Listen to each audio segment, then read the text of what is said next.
Range, it should have been able to hit us with ease. As I hit it wasn't trying to kill us. It didn't even hit Nigel.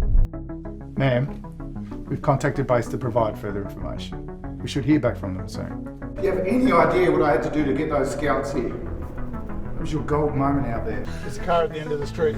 We should try and commandeer it. Right, we know what we're up against. All corridors and air conduits to be locked down. We need to get rid of anything and anywhere that thing can hole up. I'll get the weapons. Everyone goes armed.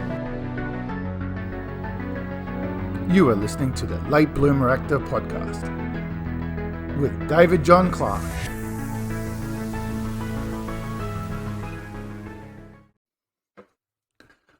Welcome to the first episode of my podcast, The Late Bloomer Actor. My name is David John Clark, and I'm a late bloomer actor, your host for this podcast. You may know me from the millisecond appearance on screen with Hayden Christensen and Natalie Portman in Star Wars Attack of the Clones, numerous background roles on Sydney film TV shows in the 90s, more recently as the Crazy Complaints, a council officer on Channel 7's Today Tonight, the smiling Stratco dad, the heavily bearded post-apocalyptic survivor in What Remains, numerous bad dads, or police officer number 2, or notably, Chief of Security David Menz in the sci-fi mini-movie Antares, hence the hat. This monthly podcast series will focus on my journey as a late bloomer actor, the trials and tribulations of starting on a journey in the acting world that many, or dare I say most actors, commence in their early 20s or 30s, and usually via 3 or 4 years of formal drama school education, straight out of senior high school. I will endeavour to bring on guests that are fellow late bloomer actors to learn from their acting journey, and also industry guests that can advise us late bloomer actors on how to navigate the world of acting in their particular domain, whether that be casting, acting classes, indie or student films, or just how to navigate the world of social media and self-marketing. What is a late bloomer? I admire a quote from Jeff Brown, the author of Love It Forward. It's a collection of magical quotes in which he has written, so-called late bloomers, they get a bad rap. Sometimes the people with the greatest potential often take the longest to find their path because their sensitivity is a double-edged sword. It lives at the heart of their brilliance, but it also makes them more susceptible to life's pains. Good thing we aren't being penalised for handing in our purpose late. The soul doesn't know a thing about deadlines, he says. It is also said that if you're a late bloomer, you remember that many oak trees, they don't produce first acorns until they're 50 years of age. And I'm pushing 50 and I haven't produced my first acorn yet either. So it appears you can be late to the game, yet produce a fresh product. And this is the journey I would like to explore with you on this podcast.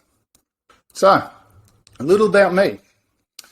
I am at the time of this podcast in 2021, 48 years of age, pushing 49. I'm a government employee of 30 years. I'm married to Kelly and my wonderful wife of 22 years. We have 3 sons together. Ryan's age 19, Aiden 18 and Connor 16, who's just sitting next door to me on his own computer at the moment. Connor's now just starting out on his acting journey. So we might most certainly be following a different journey to that of his late bloomer dad. Maybe. I wish him well, of course, and certainly am very excited to see what his journey will be. I may even have to dedicate an episode with him to compare the differences of our journeys so far. A few years ago, just after I turned 40, I walked into an acting agency here in Adelaide to sign up as an extra. Having worked as an extra in the 1990s in Sydney and seeing some major movies now being filmed here in Adelaide, notably Russell Crowe's The Water Diviner and Deadline Gallipoli starring Sam Worthington, I decided I should get back into acting and find an agency and sign up as an extra again. You're 40 years old, people said, and I thought, yeah, you've got no chance of getting anywhere in the acting world. You've missed that boat. It's sailed already. Well, that's okay, I said. I was just getting back to my extra background roles that I used to do as a 20-something back in the Sydney in the 90s. Only if I'd done things differently back then, huh? This podcast might be titled something completely not different. Hey, you know what happened? I did a course. Yep, I did a course. The agency asked me to complete their intro course so they could teach me their expectations of being an extra on their books. And then they told me about their 4-term course, teaching the basics of acting, introduction to camera, acting technique intensive, professional develop, and finally showcasing your show reel at the end of the year. Well, I thought, might as well jump on board. At best, what's it going to do? It might put me higher on the extras later. You know what totally amazed me? From very early on in my first term, I really enjoyed this acting thing. Not just being on set and walking backwards and forwards on a street a dozen times while the real actors did their thing, but actually being that real actor, learning a script and stepping in front of a camera. And this initially amazed me personally and scared the shit out of me. What was I thinking? Why was I doing this? Because some people find it hard to believe, but I'm an introvert. I know this for sure. I've done all the tests, the mini psych personality test and the big Myers-Briggs personality test. I'm a definitive ISTJ from memory. ISTJ indicates a person who is energized by time spent alone, introversion, who focuses on facts and details rather than ideas and concepts, sensing, who makes decisions based on logic and reason, thinking, and finally, who prefers to be planned and organised rather than spontaneous and flexible, judging. That's also us Taurians, I think. Very loyal. You know what? What I found most surprising, it seems that many top actors, guess what, are introverts.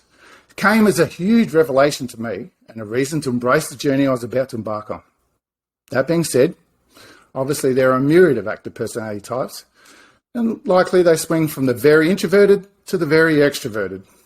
For example, some well-known introverted actors include Glenn Close, Helen Hunt, Tom Hanks, Meg Ryan, Gwyneth Paltrow, pronounce her name correctly, and Julia Roberts, to name a few.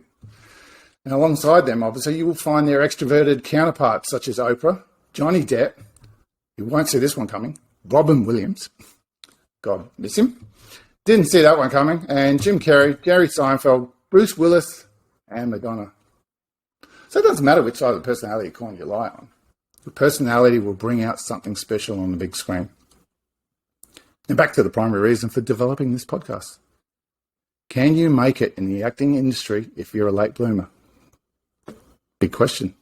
Now, whether you're coming to the party late because you started out acting in school or your younger years, but you gave it up for a career choice, family, or any other endeavour, or whether you're taking up acting as a midlife crisis or a midlife revelation, or just a change of direction, I'm sure you've asked the question, why? Or more likely, how? Very pertinent questions, both questions of which I have asked myself continuously on my journey and do today. And so it is my goal in the upcoming episodes to speak with fellow actors who are on the same journey, who've started late like myself, or for whatever reason, to learn from them and discuss their journey. I hope to bring to you actors who have just started on the journey, actors who are several years into their journey, and also actors who have made it, if making it is such a thing. Actors who have come to the party late and persevered through all the hurdles thrown at them to accomplish a successful acting career. Late bloomers are not necessarily just those that have commenced the journey late in life. They may also be those that have pushed through for years without making it. But then, they've made the jump from a struggling actor or a hobbyist to the big time. Some prime examples are Morgan Freeman, Samuel L. Jackson, Christopher Waltz, Betty White, and two of my favourite actors, both Bryan Cranston and Star Wars, Harrison Ford. Now, many of these actors have spent decades in Hollywood, but truly didn't smash it until later in their careers. So the term late bloomer, it can actually be subjective, I suppose. So my guests will have those variations in their stories. Now, if I can get any of those awesome names on my podcast, well, let's see where the future takes us, hey? Samuel L. Jackson, if you're listening, I'm ready. But this podcast, it won't just be actors in their journey. I'm also going to bring on some industry experts, acting teachers, casting directors, film and TV directors, to name a few. So we can get their insights into the acting world and how they see late bloomer actors in their world, and to take their advice on how to navigate the jungle out there. Do they see the world being different if you've come to the party late compared to someone out of a major drama school. That we'll see. And to finish up, I hope these episodes bring wisdom and motivation to not just fellow late bloomer actors, but all actors out there. Actually, I'm sure anybody will take something positive away from the episodes coming. So, please enjoy the journey. Follow and share the podcast on whatever podcast platform you're listening to. And I'll see you on set.